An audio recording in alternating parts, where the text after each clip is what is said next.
नमस्कार, आपका स्वागत है जैसे हिंदी में। मैं हूं आपके साथ राशि और अब वक्त हो चला है कुछ अच्छी खबरों का। तो आइए बढ़ते हैं आज की पहली गुड न्यूज की ओर। इंदौर में 3 दिवसीय प्रवासी भारतीय सम्मेलन का समापन हो गया।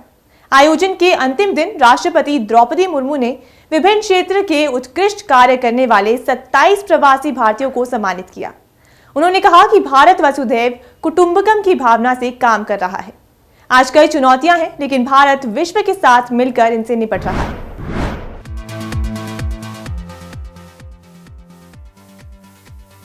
सीएम शिवराज सिंह चौहान ने दूसरे दिन भी हाथ जोड़कर प्रवासी भारतीयों से माफी मांगी। उन्होंने कहा कि असुविधा हुई तो हमें क्षमा कीजिए।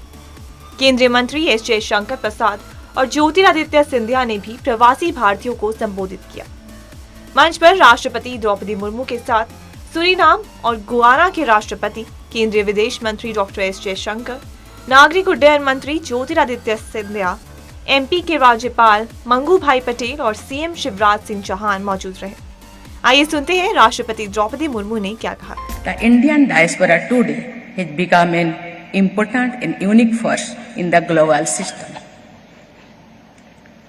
It has grown into an energetic and confident community in every region and is making shelter contributions to world affairs in leadership positions. Our diaspora has exhibited extraordinary dedication and hard work and has overcome many challenges to achieve excellence in all walks of life, including art, literature, politics, sports, business, academics, philanthropy, science and technology. Your achievements give us immense pride and joy. The Pravasi Bharatiya Samman Awards symbolize the nation's highest recognition of the diaspora members for their contributions to India and in their home countries. These awards are significant as they not only show our appreciation and acknowledgement of the achievements of the Pravasis, but also reflect our faith in their resolve to keep India's flag flying high in the world. Ozone layer 4 दशकों के भीतर ठीक होने की राह पर है। Ozone depleting chemicals के वैश्विक चरण के साथ पहले से ही जलवायु परिवर्तन को कम करने के प्रयासों को लाभ मिल रहा है। ये विशेषज्ञों के संयुक्त राष्ट्र समर्पित पैनल का निष्कर्ष है, जिसे अमेरिकी मौसम विज्ञान सोसाइटी की 103वीं वार्षिक बैठक में प्रस्तुत किया गया। संयुक्त राष्ट्र समर्थित वैज्ञानिक आकलन पैनल ने Montreal protocol of ozone depleting substances quadrennial assessment report प्रकाशित की, जो हर 4 साल में प्रकाशित होती है, जो प्रतिबंधित ओजोन डिप्लीटिंग सब्सटेंसेस के लगभग 99% चरण की पुष्टि करती है। मॉन्ट्रियल प्रोटोकॉल इस प्रकार ओजोन लेयर की रक्षा करने में सफल रहा है, जिससे ऊपरी संपात मंडल में ओजोन परत की उल्लेखनीय वसूली हुई है और सूर्य से हानिकारक यूवी रेस की मानव जोखिम में कमी आई है। यदि वर्तमान नीतियां बनी रहती हैं, तो ओजोन लेयर के एंटार्कटिक के ऊपर लगभग 2066 तक, आर्कटिक के ऊपर 2045 तक और शेष विश्व के लिए 2040 तक ठीक होने की उम्मीद है। अंटार्कटिक ओजोन क्षेत्र के आकार में बदलाव विशेष रूप से 2019 और 2021 के बीच बड़े पैमाने पर मौसम संबंधी स्थितियों से प्रेरित थे। फिर भी वर्ष 2000 से अंटार्कटिक ओजोन होल के क्षेत्रफल और गहराई में धीरे धीरे सुधार हो रहा है। आइए सुनते हैं संयुक्त राष्ट्र के महासचिव का इस पर क्या कहना है। Ozone layer is on track to recover within 4 decades. In a new report, a UN-backed scientific panel confirmed that the phase-out of nearly 99% of banned ozone-depleting substances has succeeded in safeguarding the ozone layer, leading to notable recovery of the ozone layer in the upper stratosphere and decreased human exposure to harmful ultraviolet rays from the sun. Air marshal doctor Aarti Sarin ने देश को गौरव का एक और अवसर दिया है। उन्होंने सेना के तीनों अंगों में रहकर देश सेवा की उपलब्धि हासिल की है। सशस्त्र सेना चिकित्सा सेवा से जुड़ी आरती पहली अफसर हैं जो थल सेना और नौसेना के बाद वायुसेना के लिए सेवाएं देंगी। आरती 1985 में थल सेना में शामिल हुई। 1989 से 2022 तक नौसेना में सेवाएं दी। सर्जन वाइस एडमिरल आरती अब एयर मार्शल के पद पर तैनात हुई हैं। आरती के भाई राजेश सरीन नौसेना में थे। राजेश 3 पनडुब्बियों और 1 फ्रिगेट में कमांडर रह चुके हैं। आरती और राजेश के पिता भी 1942 से 1984 तक नौसेना में थे। वो द्वितीय विश्व युद्ध व 1971 में पाकिस्तान के साथ जंग में शामिल थे। महिला सैन्य अधिकारी सरीन ने 1985 में सशस्त्र सेना चिकित्सा सेवा में कमीशन प्राप्त किया था। कैप्टन के पद पर रहते हुए उन्हें 1989 में नौसेना में बतौर सर्जिकल लेफ्टिनेंट नियुक्ति मिली।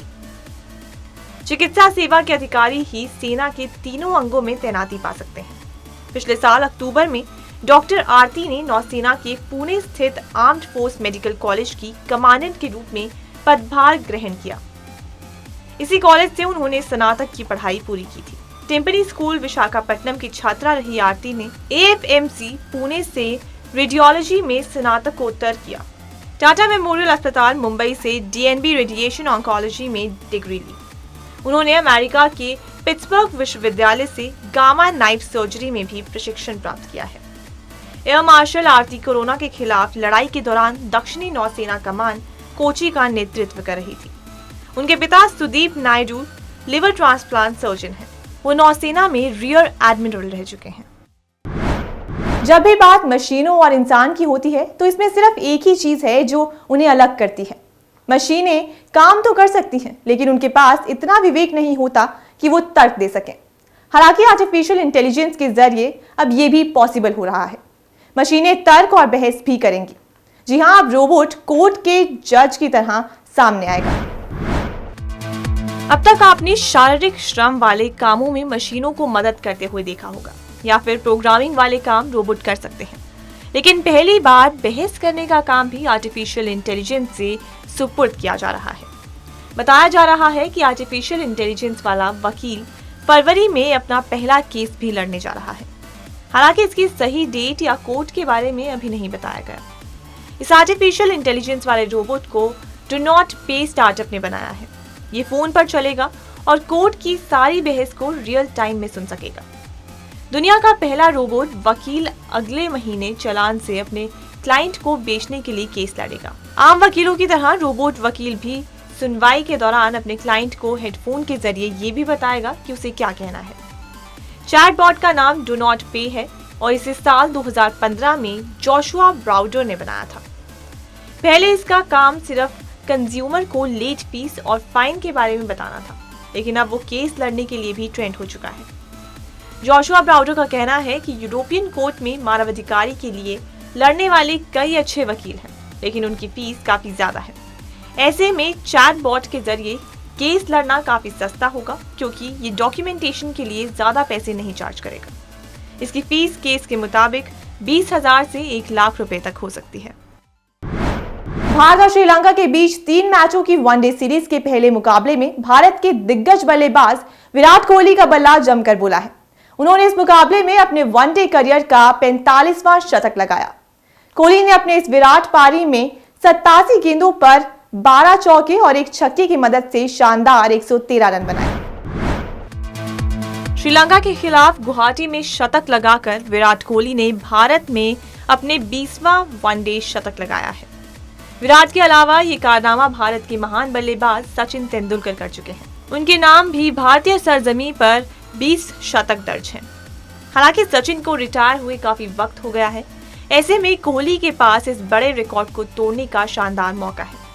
विराट कोहली ने गुवाहाटी में शतक लगाते हुए श्रीलंका के खिलाफ बड़ा रिकॉर्ड अपने नाम कर लिया है। दरअसल विराट इस शतक के साथ श्रीलंका के खिलाफ सबसे अधिक 9 शतक लगाने वाले बल्लेबाज बन गए हैं। विराट ने सचिन तेंदुलकर का श्रीलंका के खिलाफ 8 शतक का रिकॉर्ड तोड़कर ये कारनामा किया है। भारतीय टीम के दिग्गज बल्लेबाज विराट कोहली का बल्ला श्रीलंका और वेस्टइंडीज के खिलाफ वनडे में खूब बोलता है। इसकी गवाही उनके आंकड़े भी देते हैं। दरअसल विराट ने श्रीलंका और वेस्टइंडीज के खिलाफ 9 वनडे शतक लगाया है। उन्होंने अपने 45 वनडे सेंचुरी में 18 शतक इन 2 टीमों के खिलाफ ही लगाए हैं। एस राजामौली की फिल्म RRR ने मंगलवार को अमेरिका में चल रहे गोल्डन ग्लोब अवार्ड्स में उपलब्धि हासिल की है। फिल्म के गाने नाटू नाटू ने बेस्ट ओरिजिनल सॉन्ग अवार्ड जीता है। आरआरआर ऑस्कर की रेस में भी शामिल है, वहां भी film best original song category में नॉमिनेट हुई है। आरआरआर के अलावा चेलो शो बेस्ट इंटरनेशनल कैटेगरी में शॉर्टलिस्ट हुई है। अमेरिका के बेवर्ली हिल्स में चल रहे 80वें गोल्डन ग्लोब अवार्ड्स में राजा मौली अपने स्टार्स रामचरण तेज और जूनियर एनटीआर के साथ पहुंचे। साउथ सुपरस्टार चिरंजीवी ने आरआरआर की इस उपलब्धि को ऐतिहासिक बताया है। म्यूजिक कंपोजर एम कीरावानी ने यह अवार्ड लिया। राजा मौली और कलाकारों का शुक्रिया अदा करते हुए वो भावुक हो गए। गोल्डन ग्लोब में RRR best non English language film category में भी नॉमिनेटेड थी, यानी एक और अवार्ड मिलने की उम्मीद थी, लेकिन यहाँ बाजी मारी अर्जेंटीना 1985 ने। आइए सुनते हैं अवार्ड जीतने के बाद एम कीरावानी ने क्या कहा। So this is for the first time it has bagged the attention and applause of the international audience. I'm very happy for that. My brother, the director of the movie, S.S. Rajamouli, is very popular in India. He's known for these kind of epic, action-packed, emotional content movies. So I'm happy to be associated with him all the while for all of his films. I'm looking forward to more and more such great opportunities worldwide. हज करने वालों के लिए एक बड़ी खबर है। साल 2023 में हज के लिए जाने वाले यात्रियों के लिए सऊदी अरब ने एक बड़ा फैसला सुनाया है।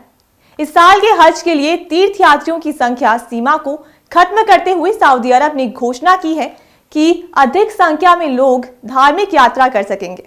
इतना ही नहीं, सऊदी ने आयु सीमा को भी हटा दिया है, यानी अब कोरोना से पहले की तरह हज यात्रा हो पाएगी। देश के हज मंत्री और उमरा तौफीक अल रबिया ने इस बात की घोषणा की कि इस साल हज में भाग लेने वाले लोगों की संख्या पूर्व महामारी के स्तर पर वापस आ जाएगी और इस वर्ष हज तीर्थयात्रियों के लिए कोई आयु सीमा नहीं होगी। साल 2019 की बात करें तो हज के लिए लगभग 2 मिलियन लोग गए थे। इसके बाद कोविड के कारण हज के लिए जाने वाले यात्रियों की संख्या कम कर दी गई। बीते 5 जनवरी को सऊदी अरब के हज और उमरा मंत्रालय ने कहा कि स्थानीय निवासियों के लिए हज पैकेज की 4 श्रेणियां उपलब्ध होंगी। जो लोग हज के लिए जाना चाहते हैं वो जुलाई मध्य तक आवेदन कर सकते हैं। इसके लिए वैध राष्ट्रीय या निवासी पहचान पत्र होना जरूरी है। तीर्थयात्रियों के पास कोविड-19 और मौसमी इन्फ्लुएंजा टीकाकरण का प्रमाण होना जरूरी है। साल 2019 के आंकड़ों को अगर देखें तो एक हज यात्रा को 2,36,000 रुपए का खर्च उठाना पड़ता है, तो वहीं साल 2022 यानी इस साल एक यात्री को 4 लाख रुपए के आसपास खर्च उठाना पड़ा था। दरअसल सऊदी अरब सरकार ने हज पर टैक्स बढ़ाकर 15% कर दिया था। दरअसल देश के अलग अलग शहरों से हज पर जाने वाले यात्रियों को उसी शहर के हिसाब से खर्च उठाना पड़ेगा। गुड न्यूज में आज के लिए सिर्फ इतना ही। फिर लौटूंगी कुछ अच्छी खबरों के साथ। तब तक के लिए मुझे दीजिए इजाजत और देखते रहिए जासिंदी।